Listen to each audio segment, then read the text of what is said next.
Good morning, good afternoon, good evening to all our distinguished guests and colleagues joining us from around the world. My name is Susanne D. Peterson and I'm the Director of BPCT, and I'm delighted to be your host today. ADB has been celebrating International Women's Day for over 20 years, but this year marks our first virtual celebration. The theme of today's celebration is Women in Leadership, looking beyond the disparities of the pandemic. And it is an opportunity for us to reflect on how we can think about building back in a more gender equitable way. I have the honor to have Nina Lal-Kidwai as our distinguished keynote speaker. Her presentation will be followed by a moderated Q&A session led by Samantha Hung, Chief of the Gender Equality Thematic Group in SDCC. But first, I would like to invite President Massa to deliver his opening remarks, followed by Vice President of Administration and Corporate Management, Bruce Gosper, who will introduce our speaker. But let me just also take the opportunity to welcome Bruce to his first International Women's Day at ADB. So President Massa, the floor is yours. Okay, thank you, Susan. Good morning, good afternoon, good evening, everybody. It is my great pleasure to welcome you to our annual celebration of International Women's Day. It is a special honor to welcome Ms. Nina Lal-Kidwai, who has been making a difference throughout her life by breaking countless glass ceilings. Ms. Kidwai will speak to us today from her home in New Delhi about her inspiring work on issues that are important to ADB: gender equality, climate change, and making water and sanitation a reality for all. As I join you today for this online event, I cannot help reflecting on last year's International Women's Day event, which was the last time we were able to gather for a major event at ADB headquarters. While we have remained physically apart for almost a year since then, I am proud to say that we are united in our commitment to achieving gender equality through our support to the people in our developing member countries. The theme for this year's International Women's Day is Women's Leadership in the COVID-19 Response. Let us take this opportunity to reflect and to recognize how women have led to the COVID-19 response in many areas of need across Asia and the Pacific, all while facing substantial barriers and challenges of their own. This includes health workers on the front lines, political leaders implementing pandemic response plans, women farmers putting food on our table, women entrepreneurs leveraging new digital our children. At the same time, we must be aware of an uncomfortable truth that the progress our region has made in recent decades in closing the gender gap has been negatively impacted by the pandemic. In fact, women are overrepresented among the sectors hardest hit by the pandemic, such as tourism, including those working in the informal sector. It is projected that without strong and targeted interventions, the current crisis will increase the number of women living in poverty in the region. To address these troubling developments, ADB is squarely facing our institutional commitment to achieving gender equality while ensuring that women's needs remain central to our COVID-19 response and our efforts to rebuild smartly and equitably. Let me highlight how ADB's response to the COVID-19 pandemic has focused on the challenges that have affected women and how we are promoting gender equality and women's leadership. So last year, ADB launched a $20 billion support package to address the impacts of COVID-19. As of February this year, last month, ADB has committed $16.7 billion in COVID-19 related financial and technical assistance. A new financing modality, the COVID-19 pandemic response option, or CPRO, CPRO in short, has provided $10.2 billion to 26 countries of our developing member countries. Recognizing that women and girls are among the group most severely affected by the pandemic, all of our CPROs include strategic gender targets and are categorized as effective gender mainstreaming. For example, CPROs for India, the Kyrgyz Republic, Mongolia, and the Philippines include targeted cash transfer programs and food subsidies for women and children. We are all aware that during the pandemic, our DMCs, our developing member countries, have reported drastic increases in gender-based violence. Quarantine measures often confine women with their abusers, with limited options for seeking help and support. To tackle this very concerning development, our CPROs are supporting prevention of and response to gender-based violence by strengthening specialized clinics and telephone assistance hotlines for victims of gender-based violence so that they can receive tailored, timely, and dedicated physical and mental care. We are providing this urgent support in countries such as the Federal States of Micronesia, Palau, Republic of Marshall Islands, Solomon Islands, and Vanuatu. Let me share with you another example from our COVID-19 relief for women-led small and medium-sized enterprises special grant in Vietnam. This assistance provides incentives to banks. Well, I'm sorry, it looks like we have encountered some technical problems, so all of us were cut, but I hope everybody is back now. Yes, President, we're here and we can hear you and see you again. All right, great. Okay, so shall I continue? Yes, please do. All right, I was talking about vaccine. So let me start with vaccine facility. Through our recently introduced $9 billion vaccine initiative, so-called APVAX, we are also working to ensure safe, speedy, and equitable access to vaccines throughout the developing Asia, especially for poor and vulnerable populations. ADB will work closely with all stakeholders to ensure that vaccines are delivered in line with national vaccination allocation plans that prioritize frontline health workers, many of whom are women.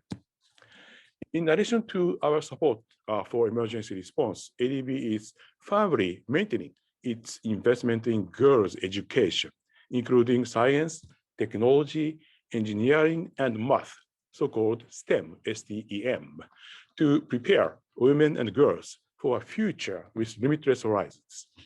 In Sri Lanka, for example, our secondary education sector improvement program seeks to change gender stereotypes about who can be good at science and mathematics. The program encourages girls' uptake of STEM through media campaigns and school-based actions that are formalized in school development plans. Female role models will also provide career counseling to expose girls to the range of options available in STEM. I do believe these types of interventions will create an enabling environment for girls and women in the education system so that they have the tools they need to succeed in STEM-related careers. As these examples demonstrate, ADB is contributing to creating positive conditions for women's leadership, both at the individual and collective level. Through our Strategy 2030, ADB has set an ambitious agenda for advancing gender equality through gender-inclusive project designs in at least 75% of the total number of our committed operations. The pandemic has made it even more critical that we collectively renew our efforts to ensure that we meet this target during the recovery phase and beyond. As ADB supports our DMCs as they work towards more equal and inclusive societies, we must make every effort to promote diversity, equity, and inclusion in our own workplace. This past year has been challenging for all our staff as we shifted to virtual work and operated through ongoing uncertainties. Many colleagues living with vulnerable family members and children have needed to take on additional caring responsibilities.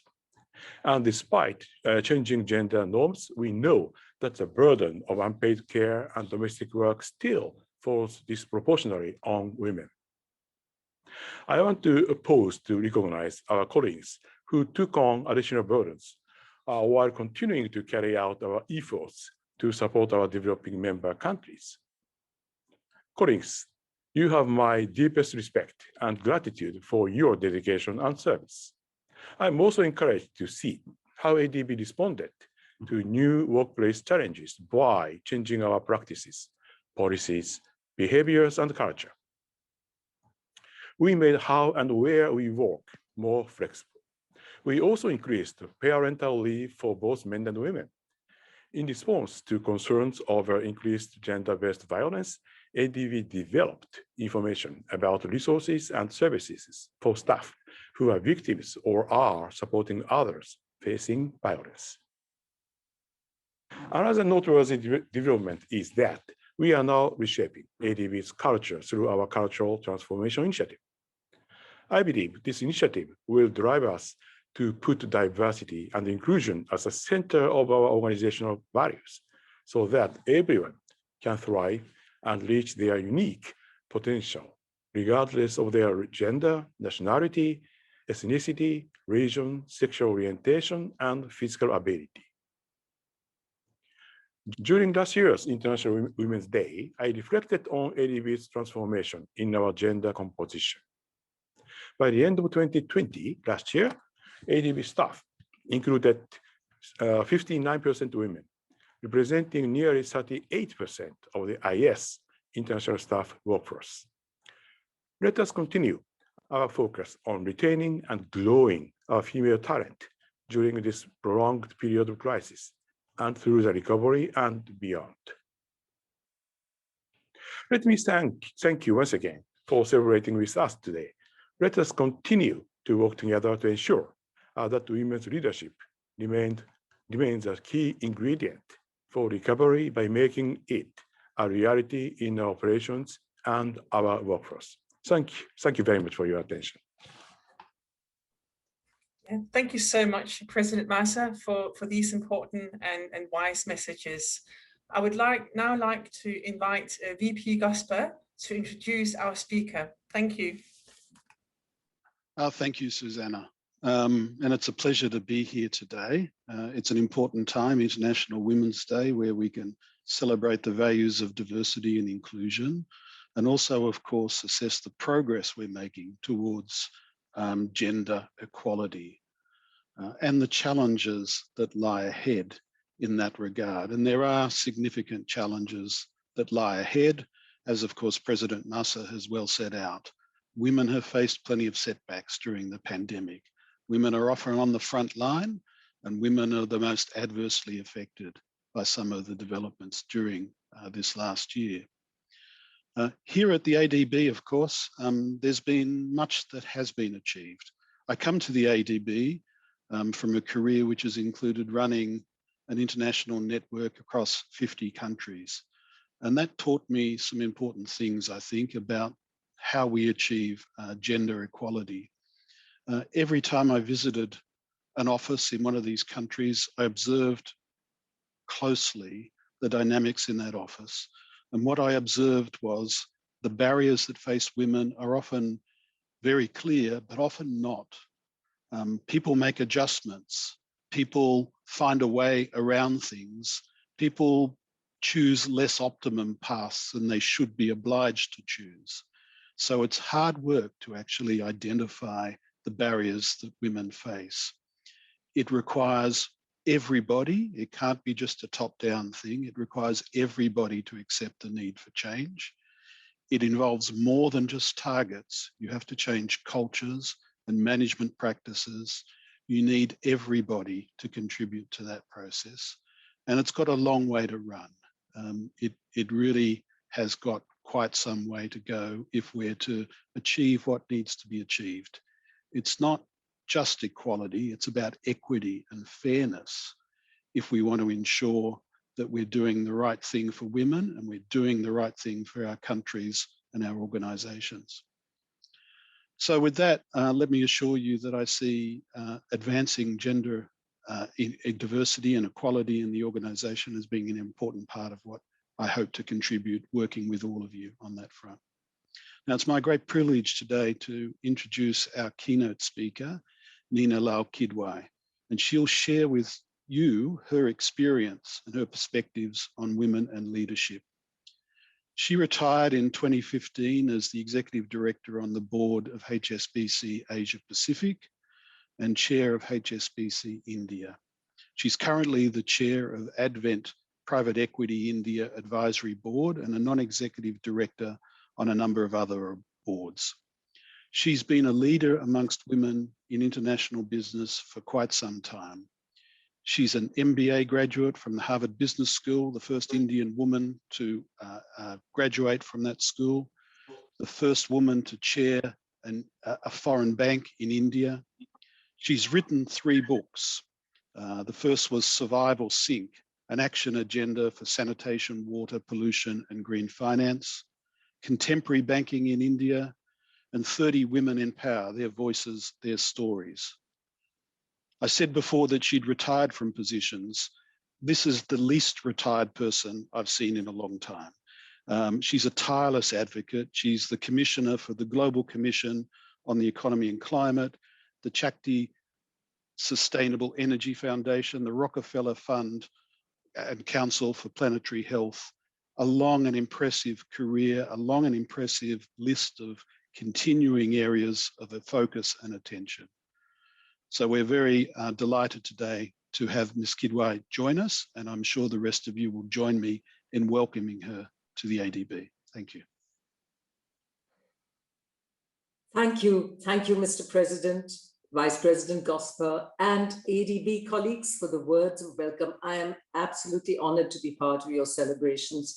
Happy International Women's Day.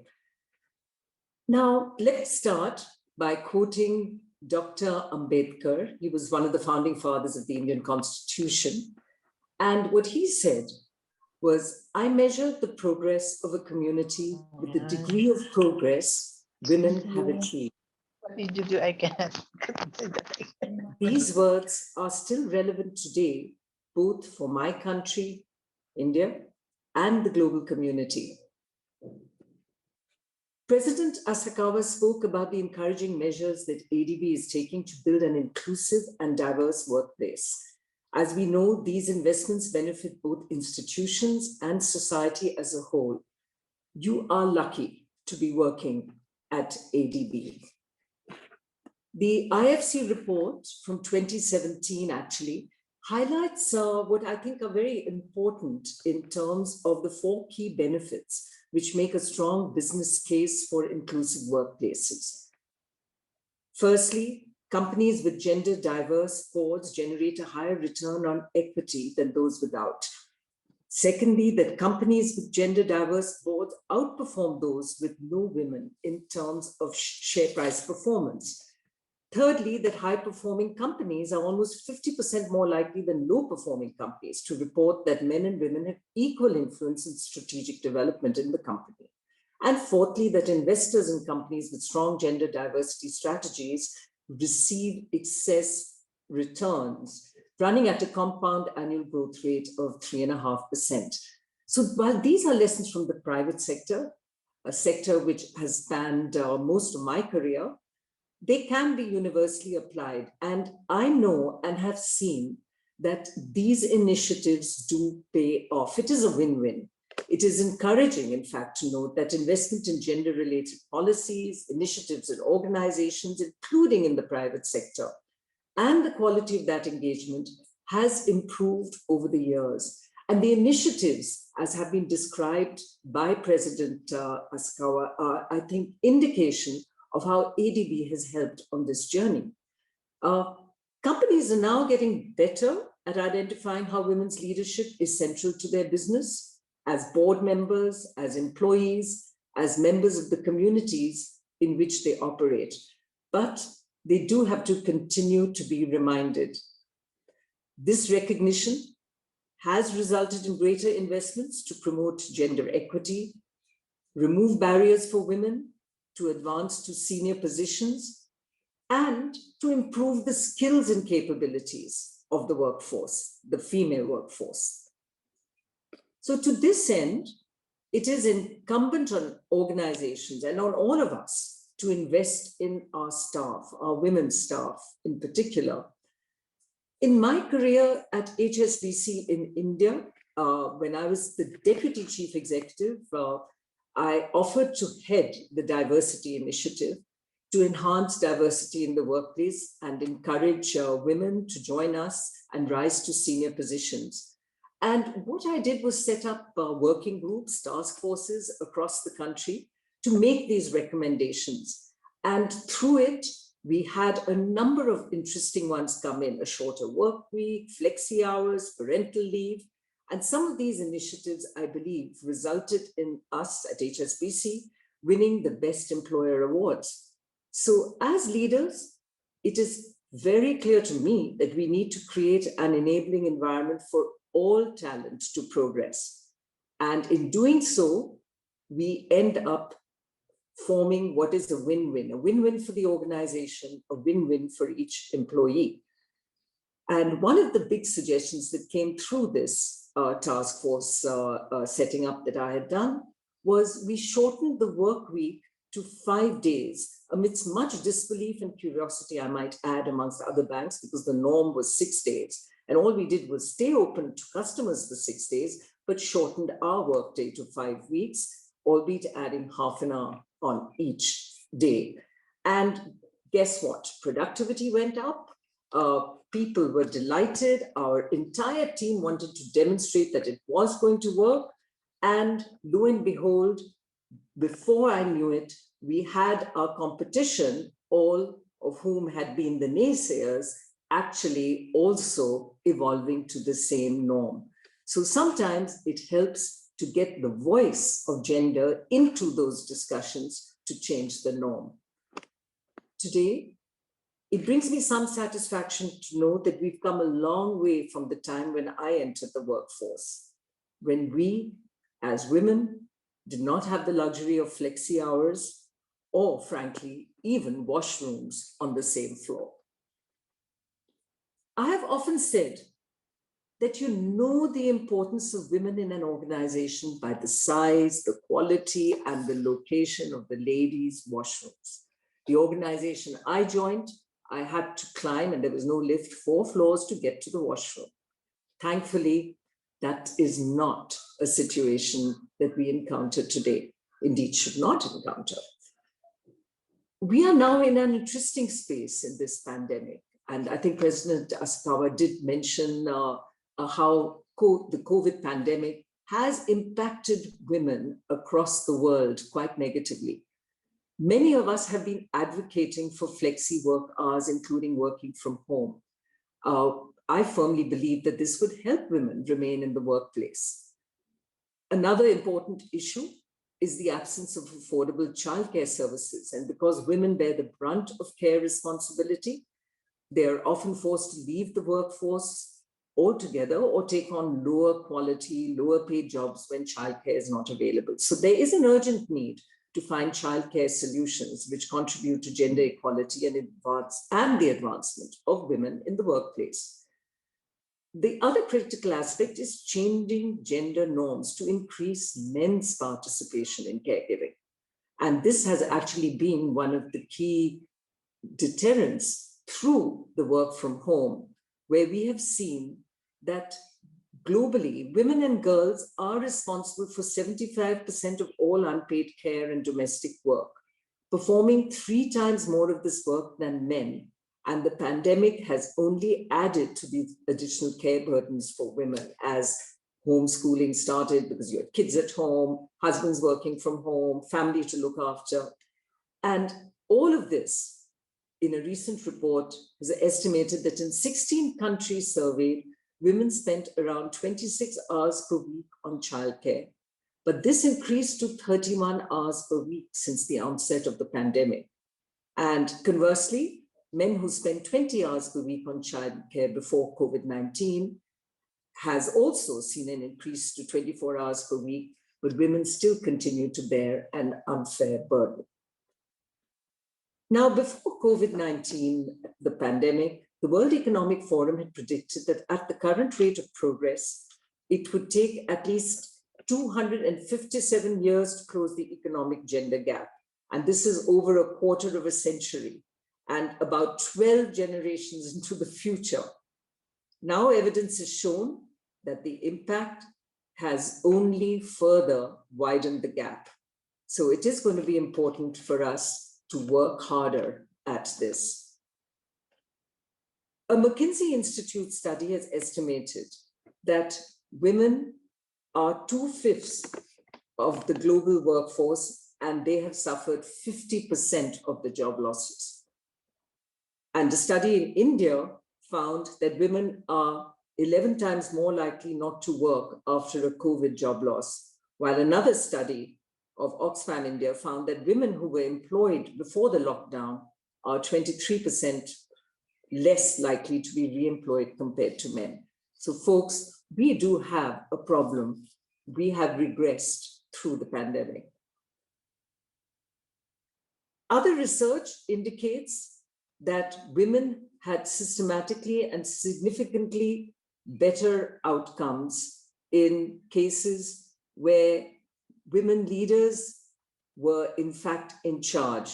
And those women leaders reacted more quickly and decisively in the face of potential fatalities. So maybe it is about seeing more women leaders who can lead countries, can lead initiatives. Now, I have always believed that putting people first and respecting every human being is what diversity and inclusiveness is about. While a leader must lead from the front, there are times and situations when this leadership style must embrace being part of the team and empowering people. And in fact, we see that through pandemics such as this, in fact, I would like to share the time that when, as CEO of HSBC, we saw 32 of our employees stuck in the Taj and Oberoi hotels in Mumbai, where the terrorist strike of 26th November in 2008 happened. We set up a crisis room, but nothing that I knew had trained me to handle this. And ultimately, it was about team decision-making and pushing decision-making out to the edges, giving more empowerment to people on the ground. And that is what the pandemic also shows, that decision-making tends to get more localized. It requires greater empowerment of the team on the ground. And as we reflect on rebuilding a world after this pandemic, hopefully we create one which is green and inclusive, a green recovery that places gender equality at the center, which enhances the resilience of economies and communities, and where social, economic, and environmental challenges are considered central to how we rebuild. We know that the greatest toll of these impacts fall on those who are socially excluded or disadvantaged, including women who have less resources to cope with disasters and who may have a lower voice or less voice in decision-making. When piped water, or indeed water, is not available to women, it is women who walk the extra mile to fetch the family's water supply. So no matter what we do, to look at all of our programs through a gender lens is going to be very important. Now, no matter what pressures of my profession or yours, our sense of equanimity comes from continuously working in areas of social interest, both within the office and outside. And this leads me to talk about how the lack of water and sanitation infrastructure is increasing vulnerability and hampering adaptation efforts. This is an area very close to my heart. And we know that 4.2 billion people on this planet are forced to live without safely managed sanitation. And in fact, according to the Global Commission on Adaptation, the report argues that without reliable water or reliable power, or indeed sanitation and other basic infrastructure services, economies will shrink, countries will fall behind, diseases such as the current pandemic will take toll, and persistent problems like poverty and inequality will be harder to solve. The reality of gender equality is complex and diverse, that men and women have the same rights and opportunity in every social class is more difficult to implement. So when I look at the World Bank's report on women, business in the law, it reminds us of the many laws that continue to inhibit women's ability to enter the workforce or indeed start a business. And according to the report, on average, women have just 3/4 of the legal rights afforded to men. So once a woman steps out to earn her livelihood, she becomes independent, not just economically, but psychologically. I don't have to tell you all that. But as we continue to remind ourselves, we need to make sure that women gain better control over family finances, acquire strong decision-making power, with a rise in education through a number of schools and vocational training centers. We have to give women the opportunity to gain knowledge and acquire skills. And as a result, I can tell you that we see women from small regions in India are becoming engineers, doctors, astronauts, pilots, all quite unimaginable a few decades ago. So I remain optimistic on ever greater participation of women in public, private sector, and political decision-making. Now, when it comes to expanding women's opportunities, access to water and sanitation can lead to transformative change. We have seen through research that girls drop out of schools due to inadequate sanitary facilities being provided, especially during menstruation periods. On the other hand, I have witnessed the power of women working collectively firsthand at an undergarments factory in South Indian Tamil Nadu, where a largely female workforce was drawn from the local rural community.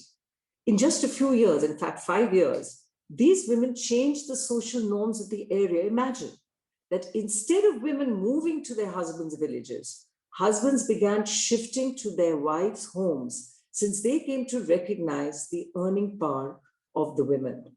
It is such empowerment of women that increases the respect they earn in the joint family and community and begins to change social norms.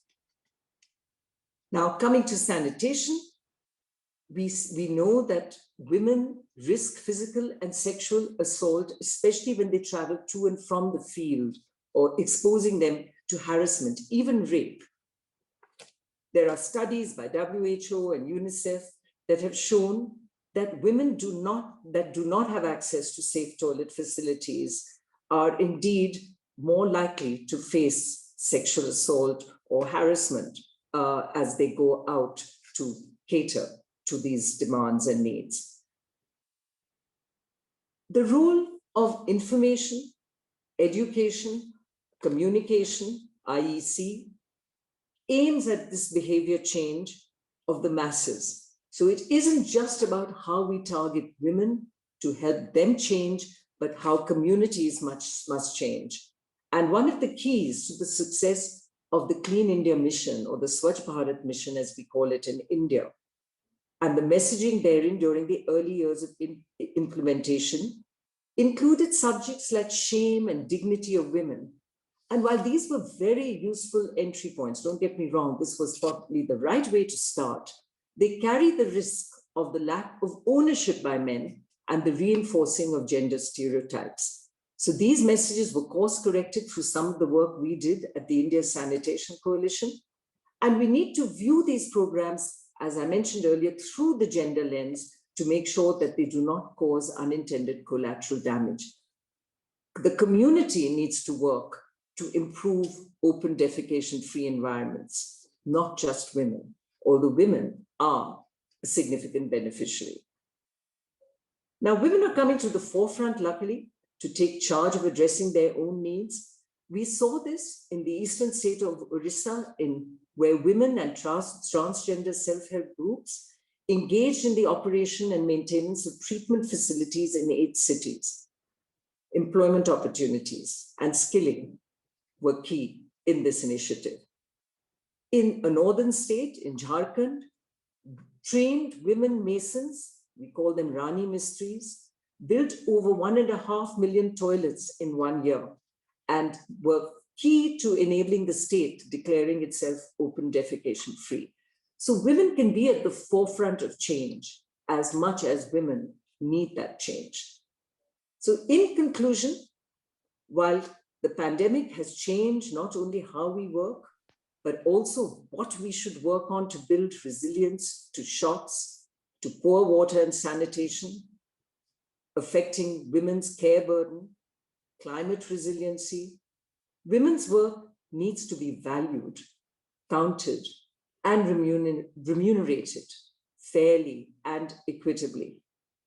So healthcare workers, for example, who are essential, are undervalued, much needed. The socio-cultural change that brings more sharing of home duties to enable women to stay in the workplace is important, or else the stresses and strains cause women to drop out, as indeed we have seen through the pandemic and as President highlighted as well. I will end with a beautiful pearl of wisdom on the power of association by Swami Vivekananda. In explaining the association, he said, "A rain drops from the sky. If it is caught by clean hands, it is pure enough for drinking. If it falls in the gutter, its value drops so much that it can't be used even for washing your feet. If it falls on a hot surface, it will evaporate. If it falls on a lotus leaf, it shines like a pearl. And finally, if it falls on an oyster, it becomes a pearl. The drop is the same, but its existence and worth depends on whom it is associated with. Always be associated with people who are good at heart. You will experience your own inner transformation." President Asakawa, I fully agree with you that it is our collective responsibility to work towards gender equality. And I have no doubt that ADB will lead the way and show us the way. I can see that ADB can provide that power of association, the environment, where every one of you who works at ADB, every one of us who associates with you, can be the power, can be the drop of water that becomes a pearl. Thank you. Ms. Kidwai, thank you so much for your generosity of your time today and to speak to us, to share your personal perspective and on issues that you feel so strongly about. My name is Samantha, and I'm the Chief of Gender Equity at the Asian Development Bank. So I think all of us, including myself, are in awe of your professional experience and your personal commitment and all the amazing things that you've done. You are a super role model for all of us as women and as men. And we'd like to spend about 15 minutes or so to talk to you. And we also have some questions and answers coming in from the audience. But really, I think what you've had to say resonates with all of us. And a few pearls of wisdom that really stuck with me are, a few themes around power of association, surround yourself with positive people, that leadership means empowering people and putting people first. So I think those are really relevant to ADB, also particularly from a human resource perspective. So maybe if I just kick things off with some questions. You have written 3 books, as was mentioned by BP Gosper. And the first one, I believe, is the one, Survive or Sink, an action agenda for sanitation, water pollution, and green finance. Very relevant to ADB operations, particularly when we talk about building back better, greener, and more equitably. So can you give us some of your thoughts about what are some of the key elements you would like to see governments in our region pursuing, and particularly from our operations perspective? Thank you. So Samantha, this would take me a day, but very quickly, I think what's important is that we recognize that we're building a New York every year, and how we build back is going to be critical in terms of the way we plan our urban environments. And I think the pandemic only further highlights that. So for example, if we go with the Western model where downtowns existed and everybody lived in suburbs and commuted back and forth, what you get is a very difficult model in terms of carbon footprint, or indeed in a pandemic such as this, a very difficult model for people to actually reconvene at work. Imagine a model which is more distributed, which can use digital in a way that you get digital, maybe cafes or hubs that come up near your home, where particularly in Asia, where we live in small homes and where having strong internet may not be possible, we have the ability to go to these offices where we can then just dial in to work. Yes, we should come together, but maybe we come together once a week or twice a week. Public transportation is key so that we do not enhance the carbon footprint. The buildings we build and the rules and compliance therein, how we treat the water, the sanitation that comes out of these buildings. These are all ways that we must look at to ensure that we have an urban environment that is manufactured and made for the future. And believe me, I sit on the board of Lafarge Holcim, a cement company, and the way the cement itself is made is key. And the nature of building materials is rapidly changing to enable, for example, less heating, less cooling. So let's make sure we innovate and look to building a better, greener future. There are areas around financing therein too, which to my mind are key. If we do not manage the way we fund, we will in fact only recreate the old. By not funding certain types of operations, certain types of projects, we will force them to change to being more green. And likewise, with the innovations around green bonds and others, which ADB has been so much at the forefront of, we create new methods of encouraging the right types of projects and proposals. Thank you very much. I think there's lots in there that's of great relevance to many of our colleagues, whether we're talking about those working in the urban, transport, climate change, digital, or even the Treasury, green bond space. And actually, just for information, we have 500 people on the call today. So there's a lot of interest out there. So I'm sure that they would relate to a lot of what you are saying. I have a few questions coming in from the audience, and some of them are quite specific, but quite interesting. So perhaps I'll start with one, which is a question from Preeti Bandari. And her question is, in India, there is recent discussion on monetizing services of women homemakers and paying them a salary, while others say this is a disincentive and will keep women out of the formal workforce. So what is your view on this subject? Do you have a position on that you'd like to share? So hi, Preeti, and it is a raging question, not just in India now, but around the world, that how do you price for women and homemaker duties? I think it's not just about the pricing, it is the awareness that we build in communities and men in terms of the value of that work. And the price only helps that realization to dawn. I do think that there are many things which, when we implement them, they end up maybe working against women. One of them actually was, and my fear, was long maternity leave. The longer we made the maternity leave, certainly for family-owned companies, I've heard them say, oh gosh, this is just an additional cost. So what we've seen in Scandinavian countries as a result is paternity leave and enabling men to take that leave as well. We have to look at equalizing, and for every policy we bring in to support women to make sure it doesn't boomerang. And you're right to raise the fact that these are some of the issues that are being raised around this issue of paying for home duties, so to speak. So whatever we do, we need to make sure that it doesn't boomerang. Thank you. I mean, it is a very relevant question, particularly for those of us working in the gender space, because really the COVID pandemic has really put the spotlight on the care economy and lack of attention to the care economy. So thank you very much for sharing your views in a particular national context. So moving on, I'm going to try to blend some of the questions because they're coming in and some of them there's a bit of an overlap. Given your long and remarkable career in the private sector, what are some of the things that you think an organization like ADB can do more to support and nurture women's leadership? And linked to that is a question that I have from the audience about what do you think are some of the things to keep in mind for bringing in more flexible working? Yeah. So I think at the heart of anything we do to attract and retain talent, men or women, is respect for each human.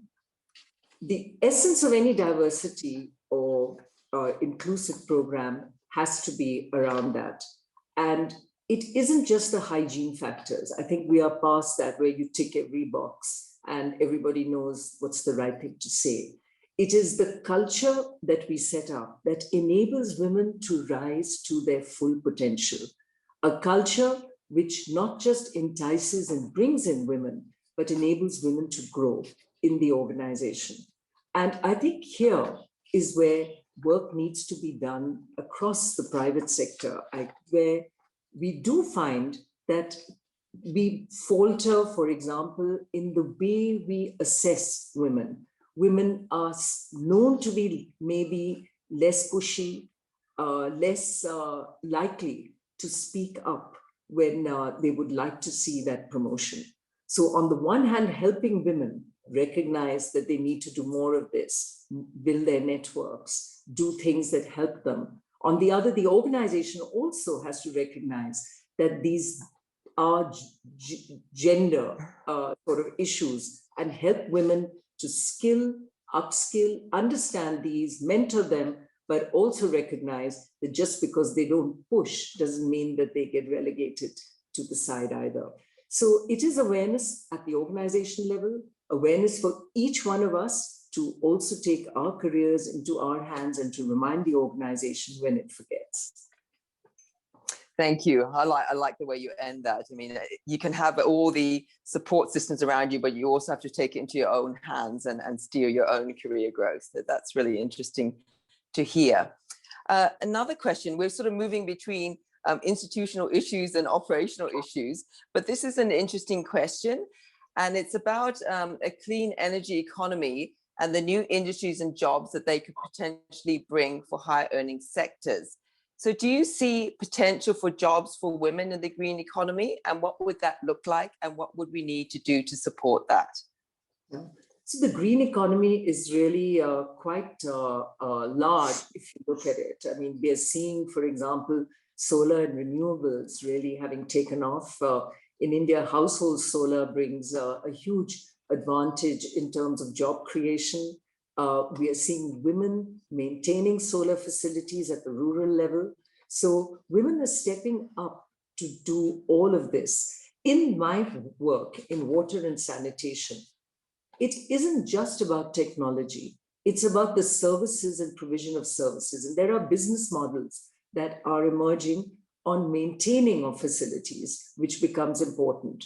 So training women to run these facilities, they could be treatment plants which require maintenance. There could be services which have to do with not just treatment of waste, but organizing communities into being able to collect the waste in a way that you can get money for that waste because it is collected with a view to going to a center which will then use that, if it's plastic, for other uses. So the business models that are emerging, whether in the services and provision of public services for public good, or the engineering and institutional infrastructure support give opportunities to men and women, but I do think that women can rise to this. I would just add that there is a huge space there also in community women organizations, where in water, I have found that where women community groups come together, and these can be paid for roles, which women, do 2 to 3 hours of work a day, but they come together to manage the water in the community. Those water programs have been the most successful, whether in a slum or a resident welfare association. So good role for women. Thank you. No, I totally agree with you. And it's very important when we think about leadership to think about it at all levels. And really from an ADB project perspective, it's at the community level where we often have quite a lot of experience in supporting women's leadership.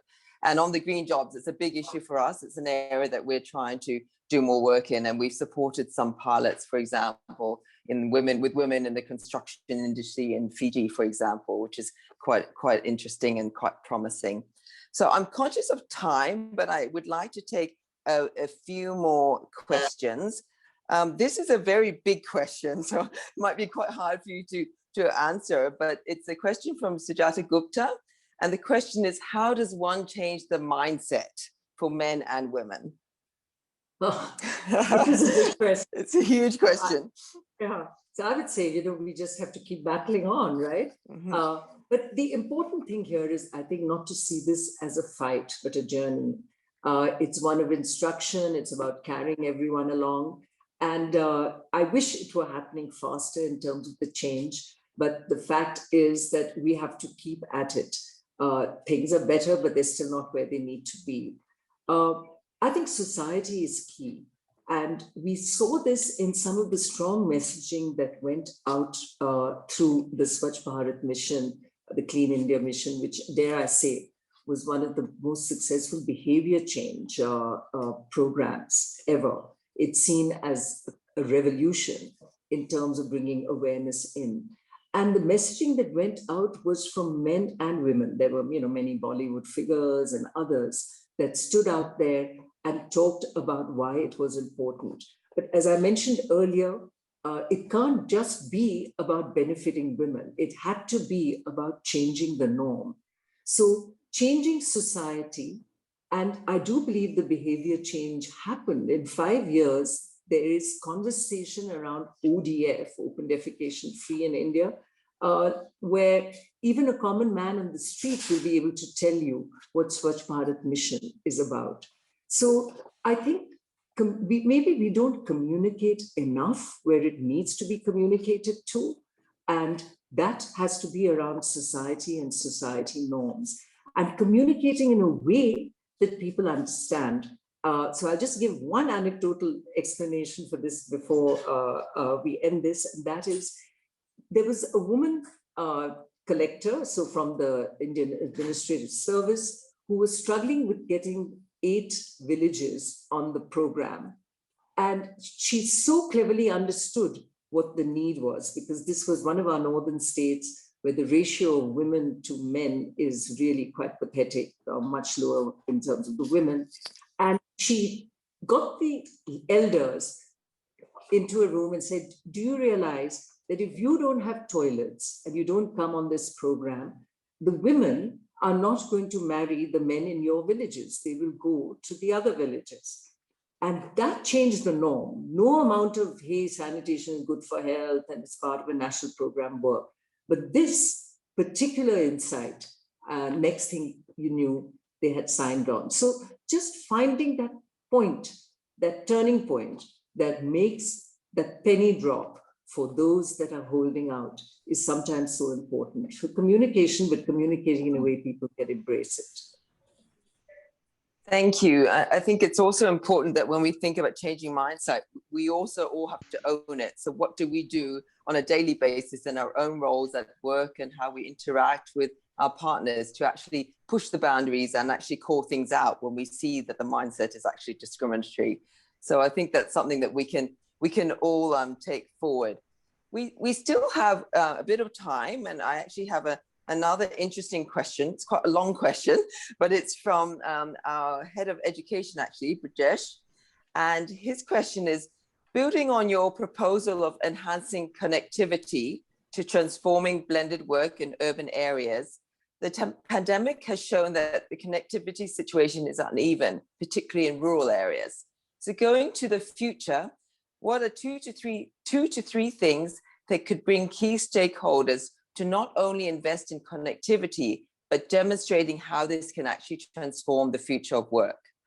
I hope you got that. You know, it's such an important area because whether you talk of delivery of education or health, you know, we're talking of remote healthcare services through a hub and spoke with hospitals in terms of delivery into rural.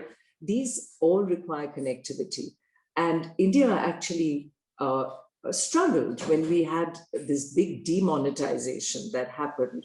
And it was all very well having people use a digital system for money and payments. But the fact is, it doesn't work if you don't have an equipped digital economy. So first and foremost, I fear that it is actually the role of government. Building that stack, that digital delivery has to ultimately be at the level of the government. But on the other, how do you enable people who are not familiar with it? And frankly, it's not just a rural phenomenon. I mean, there's an age group issue, right?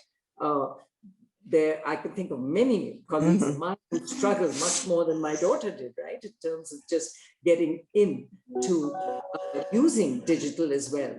So there's an element of training and support, but I think we can also have via medias and what there could be sort of hubs or cafes, NGOs that provide a central point where someone who doesn't know can actually come in and use the digital services to upload the form that they need in order to get very essential services, all of which are getting provided by governments, but often require a degree of literacy and not digital access and digital training in order to avail of it. So the via medias have to be there to carry people along, even as we bring the young in particular into the system so they can deal with it in themselves. And I think the good news is technology is changing. We're moving more and more to voice, and maybe some of the skill sets of inputting will be indeed skills of the past. Thank you. Thank you very much for sharing your insights on that quite complex question. Now, you've written other books, so one of which is 30 Women in Power, Their Voices and Their Stories. I'm sure it's fascinating.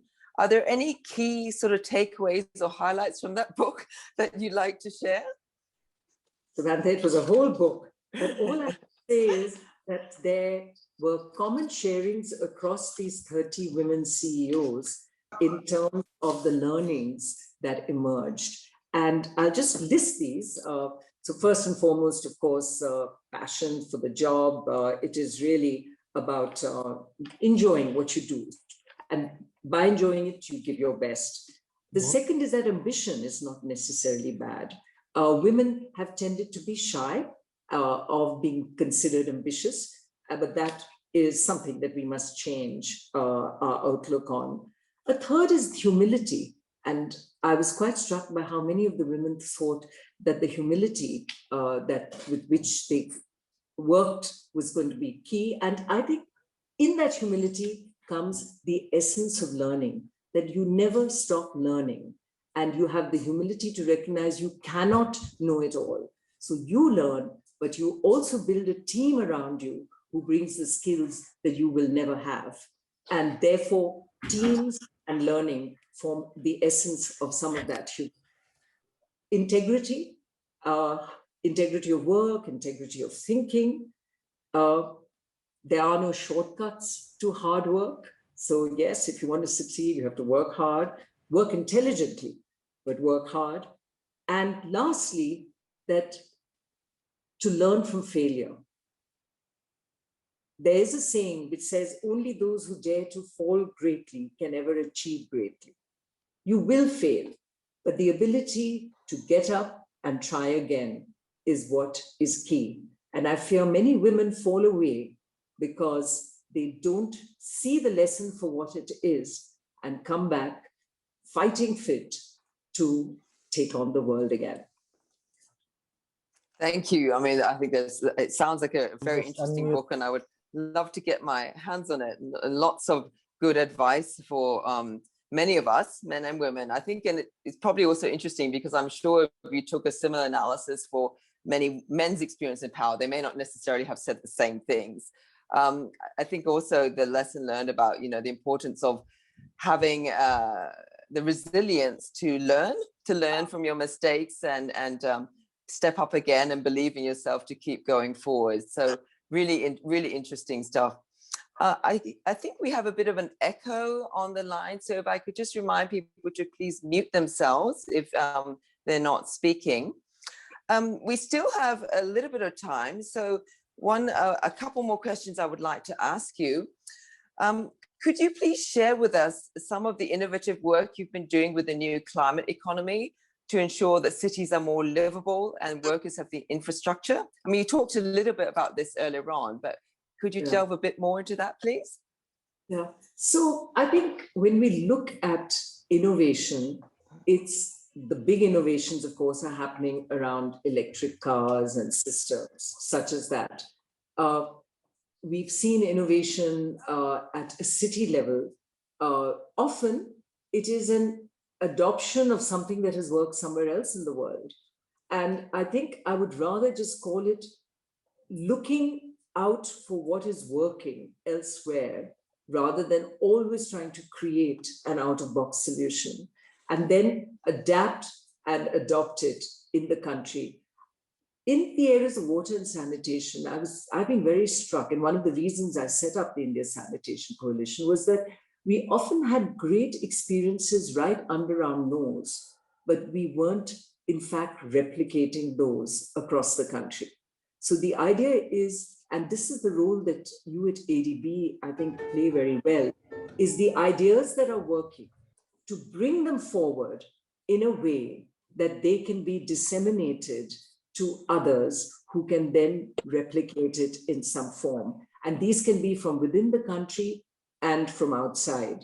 And those learnings can go a very long way. So in terms of innovation, I think there's been a lot more innovation in financing, which is good. Innovations which enable money to flow into what's working. And the innovation that is working the best is where the systems already exist, but are needing scaling up, and therefore much more in the repackaging than in the recreating from the start. So the whole area of transportation has multiple innovations along the way. The area of how we build has innovations. So we've seen countries, for example, that have forbidden setting up construction sites in a city. So you have to then rely on maybe 3D printing or concrete, pre-made concrete to come in and build in the city. There's a very interesting experiment, well beyond the pilot now, happening in Africa by Lafarge Holcim, who are looking at 3D printing for affordable housing in Kenya and Africa.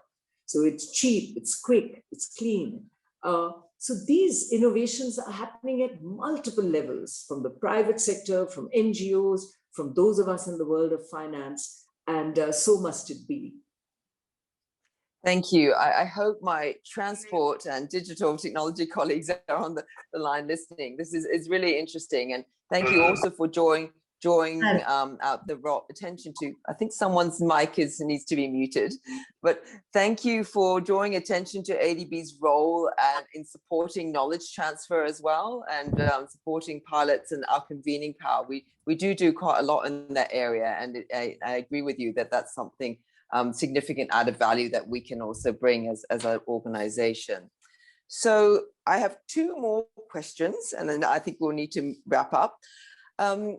Given that so many women work in the informal sector, and we know that they've had lots of shocks due to the pandemic, what do you think needs to be done to make this sector and women in this sector more resilient to future shocks? Yeah, it's a tough question because it is exactly there, the informal sector, where men and women suffer the most and jobs fall away. And we saw that through the pandemic. We saw the large numbers of migrant labor, for example, in India, tragically making their way home. And clearly it is about having a social security system that is there in place to support those that get hurt the most. And at the end of the day, it is about, governments doling out money when it's needed, but would be ideal is to actually institutionalize it in a way that it exists, so that basic health and a social security net exists for those that need it most. Ultimately, the cost of having people sink below poverty, suffering from poor nutrition and poor health is a cost that all society bears. If we have high immunity in the system, a COVID virus doesn't bring us down. If we all understand hygiene and health, we are able to respond and react with a lot more resilience than if we don't have basic education in place. We are finding children are very important in this whole exercise of change, because children easier to bring enthusiasm into a family. Through the schooling and messaging therein, they change the way the family works and looks at different things. So whether it was to build that toilet at home, or now health, hygiene, and how to clean your hands, children are proving a very important way to bring in change. Thank you. That's a very interesting perspective. One last question, a final question, and to end on a positive note. If we look optimistically to the future, notwithstanding COVID, what do you see as the bright spots for women in a post-COVID world? So I think the bright spot is really that people like you and I are discussing it right now, that there is awareness that the lot of women is impacted negatively through the crisis, and something needs to be done about it. I think the other is that what has risen to the fore is that the role of women through the crisis is something we all need to celebrate. The healthcare workers, we've had community workers in India without whom the ASHA workers, those that actually had the outreach in communities, that were able to connect the dots between government programs, ensuring quarantining, and at a local level to ensure that the responses were the right responses, because everyone didn't need to lock down, but those that had a contamination or a problem did need to observe the lockdown. And it can only happen when communities band together. And I think the role that women have played in helping to connect those dots are important. I do believe that as we move forward with gender in everything we do, whether education, health, delivery of public services, we look not just at women as the recipient, but women as the deliverer, and women skilled in order to avail of the job advantages that come with it. And through flexi hours now, the ability to work when you want rather than in a strictly 9-to-5 schedule are all, I think, very positive outcomes for the future. But we can't forget that we have to continue on the journey.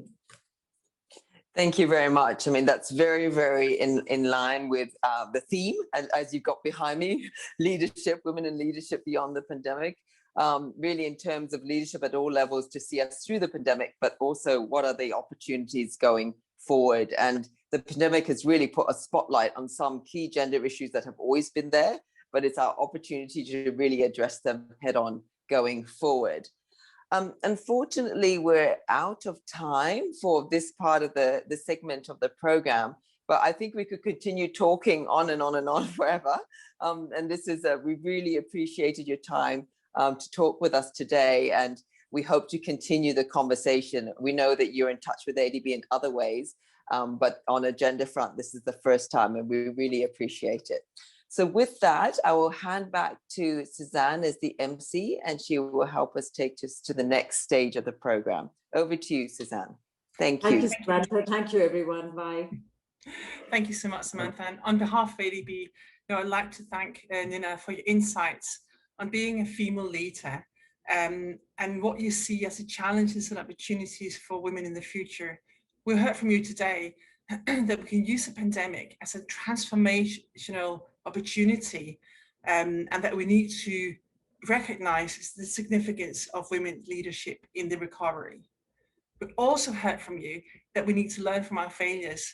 So let me take this opportunity to encourage all of us to be that drop in the ocean and being open about our failures so we can better learn from them and even better, get the support from our colleagues in order to learn.